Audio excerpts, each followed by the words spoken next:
Let's give a round of applause to Randy Flood.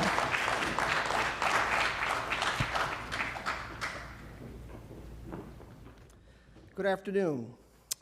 In the 30 years of working as a forensic psychologist in various professional roles, I have witnessed mental health and legal professionals knowing the arithmetic of abuse and neglect, but not the trigonometry of parental alienation.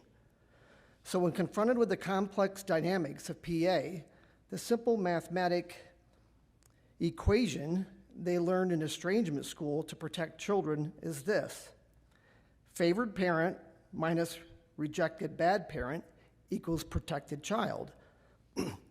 They don't know that it's actually bad math. Alienating parent minus average range loving parent equals psychologically abused child. Targeted parents don't even know what's happening until a mouse click quickens their enlightenment. After voracious learning, they try to make sure bad math isn't done on them. Sometimes they find themselves desperately trying to teach professionals the trigonometry of PA, hoping to find help. A little disclaimer here. I'm fully aware that the best prevention and intervention by targeted parents can never be enough, so ultimately stop the insidious progression of PA, particularly if they're working within a system of unwitting accomplices enabling the situation or alienation. A way I like to understand alienation in my brain is to think of PA as a type of psychological tumor that impacts the cognitive functioning in their brains and the emotional wiring to their hearts. It's invasive and will likely metastasize if ignored and untreated. The toxic attachment process with the alienating parent feeds the cancerous tumor.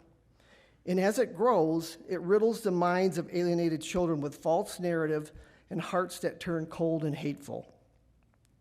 Also, these children develop psychological problems, displaying irrational fears and toxic shame for rejecting parents they love.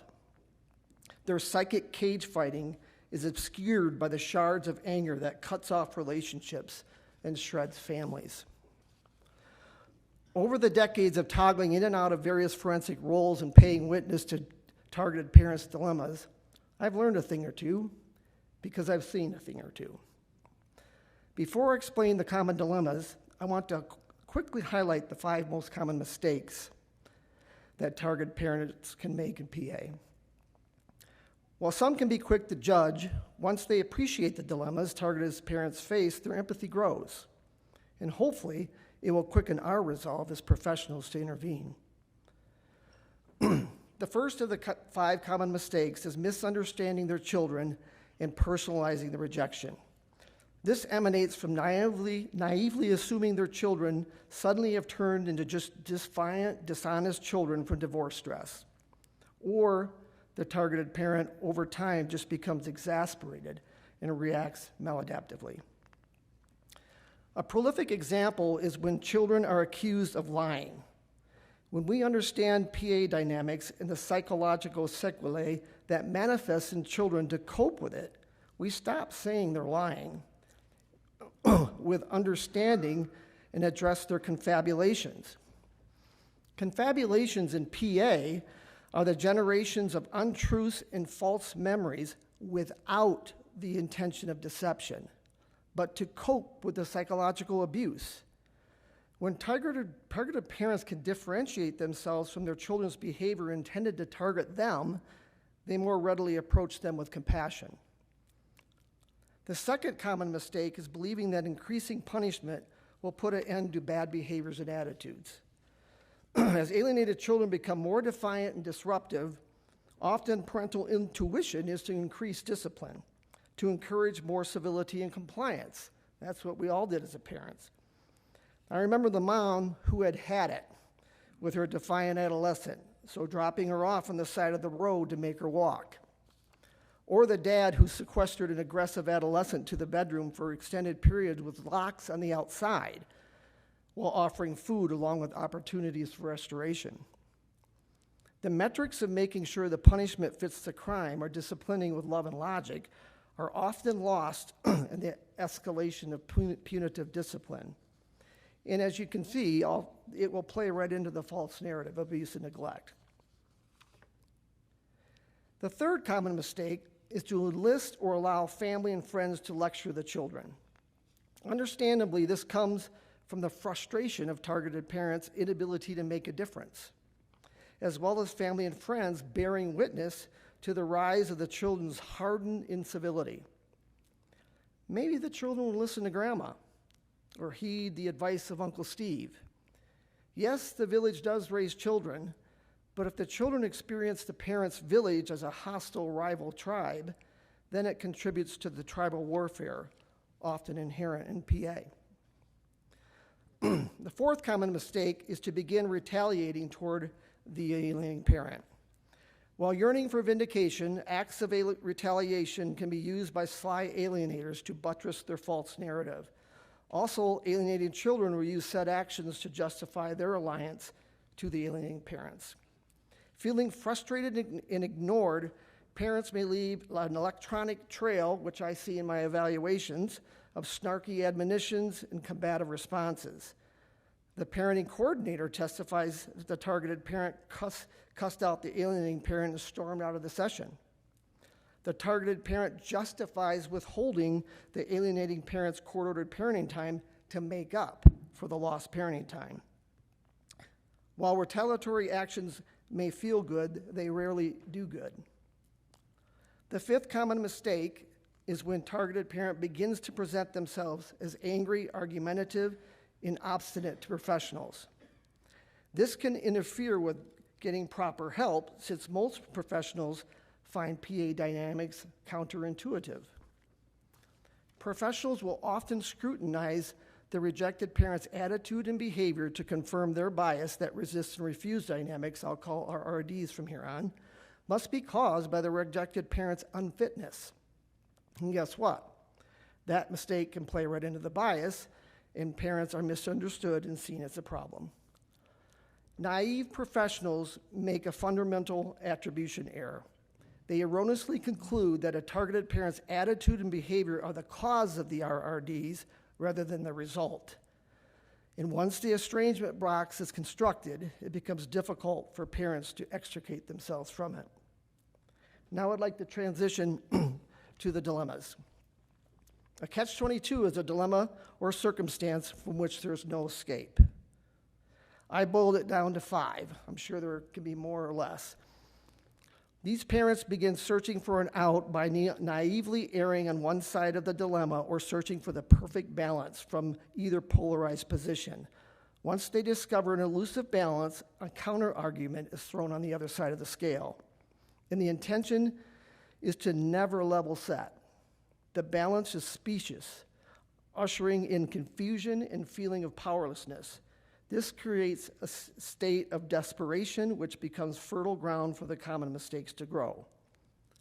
The first one in the dilemmas is overparenting versus underparenting.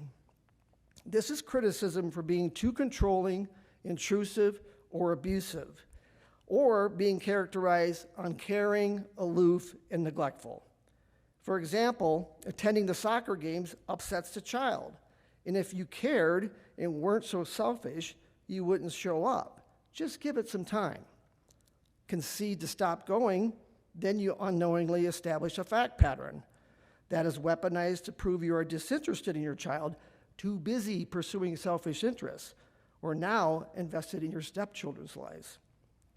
I saw this dilemma play out when I recently evaluated a family where a 12-year-old spent the entire weekend in her bedroom.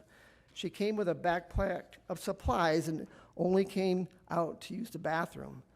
When the father knocked on the door and invited her to do an activity, it was deemed harassment and a form of coercion. If he left her alone, he was characterized as a father content to hold his daughter hostage for the weekend. If he didn't require her to comply with a court-ordered parenting time, he was afraid accommodation would produce the outcome of his adult sons. They refused any contact with their father. Other dilemmas can be take away a child's electronics for not following the rules, and you're accused of isolating your child and interfering with his relationships. Another, you're accused of abuse when you take your assaultive teenager to the ground and administer a therapeutic hold. In a later incident, you follow the advice of the counselor, and then you are asked by the alienating parent and others, what kind of parent calls the police on his own child? Again, these dilemmas increase frustration, and without coaching, these parents are more likely to commit the common mistakes. The second dilemma is getting tangled up, vacillating from cooperative to parallel co-parenting paradigms. If targeted parents pursue the parallel model to reduce conflict and establish boundaries, alienating parents seduce others into believing they just want to be cooperative and less rigid, and they're pursuing the best interests of the children. Following another specious argument, targeted parents begin allowing communications to the alienating parent, and guess what happens? The children spend more time in their rooms, defiant and isolated. If parents resort back to limiting communications, they are accused of interfering with the children's relationships with the alienating parent, or worse, reported to the police for obstructing communications. In the spirit of cooperation, targeted parents may openly share with children co-parents plans for their custodial weekends or extended parenting time. When doing so, plans are sabotaged with competing activities, requests for changes, or botched exchanges. Parents are left in the catch-22 of being criticized for being withholding and secretive to preserve their custodial time, or they experience increased RRDs when attempting to be more open. They often experience no way out. The third dilemma is whether a targeted parent addresses the escalating alienation dynamic in a conciliatory versus litigious fashion. Either approach has consequences and gets weaponized or misunderstood. They are seen as litigious and controlling, or they're at risk of colluding with an alienation dynamic. The sinister goal for the alienating parent is to take advantage of a targeted parent's conciliation, while alternately implicating that motions to court are proof of a litigious character. One of the most damning seductions in conciliation is when targeted parents are talked into a cooling off period, a period of either limited parenting time or none. A case seared in my memory is a father who agreed to a GL's suggestion of a 12-week hiatus in parenting time.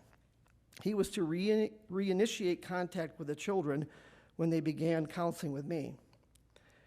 In 12, 10, and 8-year-old children filed in my office in chronological order, ignoring their father's warm and excitable greeting. They proceeded to crunch together on my couch. They stared at their tightly folded hands while ignoring any of their dad's questions or observations. While willing to engage with me in prior sessions, only the oldest child spoke, giving short, muffled answers. She eventually made repeated requests to end the session. After many failed attempts to engage them, I eventually delivered the children to their mother in the waiting room. When I returned to my office, I found the dad pacing with his hands cupping his head. I approached him and called out his name. He dropped to his knees, rocking and weeping in anguish from noticing how emotionally dead his children had become to him during this hiatus. What literally floored him is what we know. Time is the enemy in parental alienation. The cooling off period only allowed their hearts to become colder from the psychological tumor being fed by immersive time with the alienating parent. In other cases, I've coached targeted parents. 5 minutes, wow. I'll go to the fourth dilemma. No other examples in that one. The fourth dilemma is actively challenging versus naively colluding with a false narrative. Remember, children are coping with psychological abuse. They reduce their shame and guilt for rejecting and professing hatred toward a loving parent by clinging to an encapsulated delusional system, a fixed and false narrative with a set of beliefs that are false or distortions of truth. When targeted parents challenge the delusion with truth, the children's shame and guilt can spike, and they run the risk of becoming emotionally and behaviorally dysregulated. And to not challenge for fear of upsetting the child, parents risk colluding in silence, and the psychological tumor grows and increasingly impacts the children's orientation to reality. The fifth dilemma is whether a targeted parent chooses to remain emotionally vulnerable to seek relationships versus invulnerable and defensive for self-protection. Dr. Brené Brown, a social scientist and author, encourages us all to be emotionally courageous in our relationships and reminds us that what we fear, being rejected and lonely, is what we often block with defensiveness and insularity. I've seen open-hearted parents come to life with love, hope, and joy during extended parenting time with their children. Then a week later, their heart's broken when children return from the alienating parent's custody. It's crushing for them to see the radiant love in their children's eyes turn dark and vacuous, and the joyous sounds of their voices blue and hateful. I've heard alienating parents and children complain that parents are cold, dispassionate about their children's needs and lives. Again, the demeanor in targeted parents is blamed for the growing gulf in the relationships rather than attributing their demeanor to the stressful alienation dynamic. Some beleaguered parents have asked me to give them permission to leave their children. While I never tell them what to do, I help them in their excruciating cost-benefit analysis. I don't know if I've ever facilitated a more grueling process than when parents say goodbye to their own children. The tears of grief and agony cascade down their cheeks, wet the pages of their final words to their children with riveting reflections, benedictions, and even invitations to celebrate them home as though they are hurriedly trying to write the happy ending of their own prodigal child story. And then these parents are often plagued by wondering what others think of them, especially when the brazen ones in their village ask the unnerving question, "So what happened to your children?" While they try to explain the trigonometry of PA, they often, like the trained professionals who perform bad math, think you must be an unfit parent, since we know children don't reject good parents, do they? In the end, what could be more painful than having the physically alive child emotionally and spiritually dead to you, while others assume you buried them alive? In conclusion, not only do professionals need to understand the counterintuitive dynamics of PA and other useful constructs, but they also need to better appreciate the 5 common dilemmas targeted parents face or be at risk of committing the fundamental attribution error when assessing the 5 common mistakes. This means having a greater appreciation for the deceptive, turbulent forces of alienation. The riptides that carry them out to sea, away from the shores of parenting their children. I aspire to throw them a lifeline, teach them adaptive skills, and build their resiliency. We do that for parents with special needs. We can do that for these parents too. Thank you.